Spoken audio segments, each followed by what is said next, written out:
नमस्कार दोस्तों। तो आप सभी लोगों को पता है टैक्स ईयर लिखा होता है हुआ है। इसलिए फाइनेंशियल ईयर आता था या फिर असेसमेंट ईयर आता था।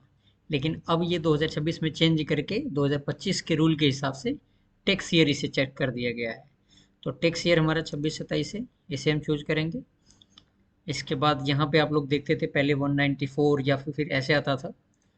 तो अब इसमें मेजर चीज़ हमें ये ध्यान रखनी है कि जो कंपनी जिसका हम टीडीएस डिडक्ट कर रहे हैं वो क्या है, कंपनी है या फिर अदर देन कंपनी है। अदर देन कंपनी में जैसे इंडिविजुअल हो गया, प्रोप्राइटरशिप फर्म हो गई या फिर पार्टनरशिप फर्म हो गई, है ना।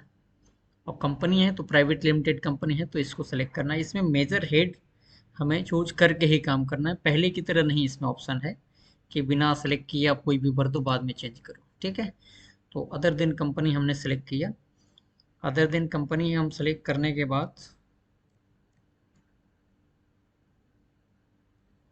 अदर देन कंपनी हमने जैसे सेलेक्ट कर लिया, उसके बाद रेसिडेंट चूज करेंगे। रेसिडेंट हमारा हो गया इंडियन। हमने इसको कंटिन्यू कर दिया। कंटिन्यू करने के बाद फिर से देखो यहाँ पे डिटेल्स ऑफ पेमेंट डिस्क्रिप्शन में पूछ रहा है कि जो आप टीडीएस पे करने जा रहे हो वो किसका है, कॉन्ट्रैक्टर का है, सैलरी है या फिर क्या है। तो यहाँ पे हम टाइप करेंगे।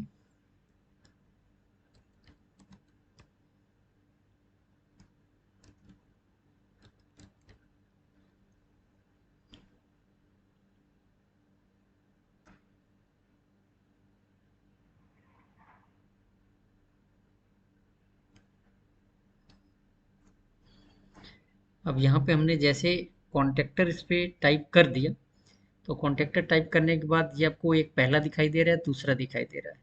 जो फर्स्ट दिखाई दे रहा है, पहले से भी हम लोग को पता है कि कॉन्ट्रैक्टर एज ए इंडिविजुअल और हिंदू अनडिवाइड फैमिली, ठीक है, जिसमें 1% हमारा जाता है। और प्राइवेट लिमिटेड फर्म है तो 2%। तो 1% इसको हम सेलेक्ट करेंगे। सेलेक्ट करने के बाद अब जैसे इसमें आपका कोड भी चेंज हो चुका है, जो 194 193 192 चल रहा था, ये 1023 हो गया है। तो टैक्स इसमें देख लेते हैं, टैक्स मुझे कितना भरना है।